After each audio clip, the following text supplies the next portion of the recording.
Hi అండి, అందరికీ నమస్తే. Welcome back to our channel. ఈరోజు వీడియోలో వినాయక చవితి స్పెషల్ ప్రసాదం ఉండ్రాళ్ళ పాయసం చూపించబోతున్నాను.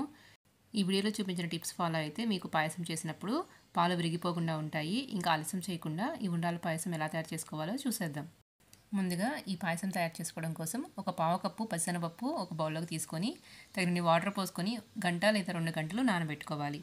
ఈ నానిన శనగపప్పును ఒకసారి కడుక్కొని వాటర్ తీసేసి పక్కన పెట్టుకోండి. ఇప్పుడు స్టవ్ మీద ఒక ప్యాన్ పెట్టుకొని దానిలో 1 టేబుల్ స్పూన్ నెయ్యి వేసుకోవాలి. నెయ్యి వేడిన తర్వాత 1 టేబుల్ స్పూను డ్రై ఫ్రూట్స్ వేసుకోవాలి. ఇక్కడ నేను జీడిపప్పు కిస్మిస్ వేసుకుంటున్నాను. అలాగే కొన్ని పచ్చి కొబ్బరి ముక్కలు కూడా సన్నగా కట్ చేసుకొని వేసుకున్నాను. ఇప్పుడు వీటన్నిటిని ఫ్రై చేసుకొని ఒక బౌల్లోకి తీసుకొని పక్కన పెట్టుకోవాలి. ఇప్పుడు అదే ప్యాన్లో 1 కప్పు వాటర్ పోసుకోవాలి. మీరు పొడి బియ్య పిండి తీసుకున్నట్లయితే 1.5 కప్పు వాటర్ తీసుకోండి. ఇక్కడ నేను తడి బియ్య పిండి తీసుకుంటున్నాను కాబట్టి 1 కప్పు వాటర్ వేసుకుంటున్నాను. అలాగే దీనిలో మనం నానబెట్టుకున్న పసనపప్పు 2 టేబుల్ స్పూన్లు, అలాగే 1 టేబుల్ స్పూన్ బెల్లము వేసుకొని కుక్ చేసుకోవాలి. బెల్లం అంతా కరిగి శనగపప్పు కూడా ఉడికేంత వరకు వీటిని బాయిల్ చేసుకోవాలి. నెక్స్ట్ దీనిలో 1 టేబుల్ స్పూను కొబ్బరి తురుము కూడా వేసుకొని ఒకసారి మిక్స్ చేసుకొని కుక్ చేసుకోవాలి. ఇప్పుడు ఒక 5 మినిట్స్ తర్వాత మనం వేసుకున్న పసనపప్పు ఉడికిందో లేదో చెక్ చేసుకోండి. ఇవి ఉడికినట్టయితే స్టవ్ ఫ్లేమ్ని సిమ్లో పెట్టుకొని ఇప్పుడు 1 కప్పు బియ్య పిండిని వేసుకోవాలి. ఇక్కడ నేను తడి బియ్య పిండి వేసుకుంటున్నాను. మీరు పొడి బియ్య పిండితో అయినా ఈ ఉండ్రాలు చేసుకోవచ్చు. ఇప్పుడు ఇదంతా కలిసేలాగా ఒకసారి బాగా మిక్స్ చేసుకోవాలి.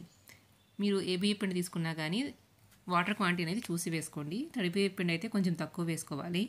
అదే పొడి బియ్య పిండి అయితే 1 కప్పుకి 1.5 కప్పు వాటర్ సరిపోతాయి.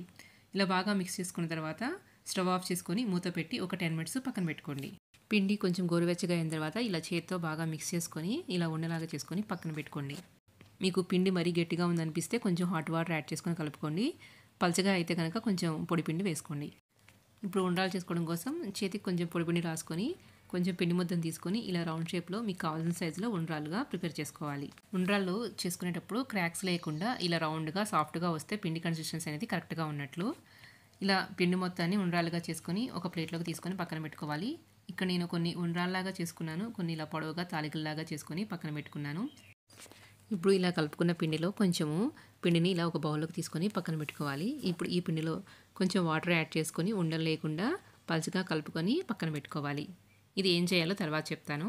ఇప్పుడు స్టవ్ మీద ఒక కడాయి పెట్టుకొని ఒక 2 కప్పుల వాటర్ని యాడ్ చేసుకోవాలి. ఇక్కడ నేను 1 కప్పు పిండికి 2 కప్పుల వాటర్ తీసుకుంటున్నాను. వాటర్లో చిటికెడు సాల్ట్ కూడా వేసుకోవాలి. ఇప్పుడు దీనిలో మనం నానబెట్టుకున్న శనగపప్పు 2 టేబుల్ స్పూన్లు, అలాగే సన్నగా కట్ చేసుకున్న పచ్చి కొబ్బరి ముక్కలు 2 టేబుల్ స్పూన్లు వేసుకొని మూత పెట్టి కుక్ చేసుకోవాలి. నేను చెప్పడం మర్చిపోయానండి, మనం ఉండ్రాల పిండి కలుపుకునేటప్పుడు కూడా చిటికెడు సాల్ట్ వేసుకోవాలి. ఇలా బాగా బాయిల్ అయిన తర్వాత ఒకసారి పప్పు ఉడికిందో లేదో చెక్ చేసుకోండి. ఇక్కడ శనగపప్పు అయితే ఉడికిపోయింది. ఇప్పుడు మంటని లో ఫ్లేమ్లోకి టర్న్ చేసుకొని మనం ముందుగా ప్రిపేర్ చేసుకున్న ఉండ్రాళ్ళు అలాగే తాలికలు వేసుకోవాలి. వీటిని వేసిన వెంటనే ఎక్కువగా కదిలించకూడదండి, విరిగిపోతాయి. ఇలా నిదానంగా ఒకసారి మిక్స్ చేసుకున్న తర్వాత మూత పెట్టి ఒక 10 నిమిషాలు కుక్ చేసుకోవాలి. మధ్యలో ఒక 5 మినిట్స్ కుక్ అయిన తర్వాత ఇలా గిన్నెని కదిలించుకుంటే మీకు అన్ని వైపులా ఈవెన్గా కుక్ అవుతుంది. ఇలా ఒకసారి కలుపుకున్న తర్వాత మూత పెట్టి ఉండ్రాళ్ళు కుక్ అయ్యేంత వరకు ఉడికించుకోవాలి. ఇప్పుడు ఒక 10 మినిట్స్ తర్వాత మూత తీసి ఉండ్రాళ్ళు కుక్ అయ్యాయో లేదో చెక్ చేసుకోండి. ఒక ఉండ్రాయి తీసుకొని ఇలా మధ్యలోకి కట్ చేస్తే మీకు పిండి ఏమీ లేకుండా ఉంటే పర్ఫెక్ట్గా కుక్ అయినట్టు. ఉండ్రాళ్ళు బాగా కుక్ అయిన తర్వాత ఇప్పుడు దీనిలో ఒక 1/2 కప్పు లేదా 3/4 కప్పు వరకు బెల్లాన్ని వేసుకోవాలి. బెల్లం వేసుకున్న తర్వాత ఒక 1/2 టీ స్పూను యాలకుల పౌడర్ కూడా వేసుకొని ఒకసారి బాగా మిక్స్ చేసుకోవాలి. ఇప్పుడు మనం ఇందాక పిండిని కలిపి పెట్టుకున్నాం కదండి, అది కూడా యాడ్ చేసుకోవాలి. ఇది యాడ్ చేసుకోవడం వల్ల పాయసం అనేది చిక్కగా అవుతుంది. ఇది యాడ్ చేసుకొని ఒకసారి మిక్స్ చేసుకున్న తర్వాత మూత పెట్టి ఒక 5 మినిట్స్ కుక్ చేసుకోవాలి. మీకు 5 మినిట్స్ తర్వాత చూపిస్తున్నాను. ఇలా కొంచెం చిక్కగా అయిన తర్వాత ఇప్పుడు స్టవ్ ఆఫ్ చేసుకొని దీన్ని పూర్తిగా చల్లారనివ్వాలి. ఈ పాయసం చల్లారేలోపు ఇంకొక 2 కప్పుల పాలని కాసుకొని చల్లారనివ్వండి. ఇప్పుడు ఈ ఉండ్రాళ్ళ పాయసము అలాగే పాలు పూర్తిగా చల్లారిన తర్వాత పాలని పాయసంలో యాడ్ చేసుకోవాలి. రెండిట్లో ఏది వేడిగా ఉన్నా కానీ మనము సాల్ట్ వేసుకున్నాం కాబట్టి పాలు విరిగిపోతాయి. ఇలా పూర్తిగా చల్లారిన తర్వాత వేసుకుంటే అస్సలు విరగవు. మీకు కావాల్సిన కన్సిస్టెన్సీని బట్టి పాలు యాడ్ చేసుకోండి. నెక్స్ట్ పాయసంలో మనం ముందుగా ఫ్రై చేసి పెట్టుకున్న డ్రై ఫ్రూట్స్ కూడా యాడ్ చేసుకొని ఒకసారి అంతా బాగా కలుపుకోవాలి. అంతేనండి, ఉండ్రాళ్ళ పాయసం రెడీ అయిపోయింది. దీన్ని వేరొక బౌల్లోకి ట్రాన్స్ఫర్ చేసుకొని వినాయకుడికి నైవేద్యంగా సమర్పించండి.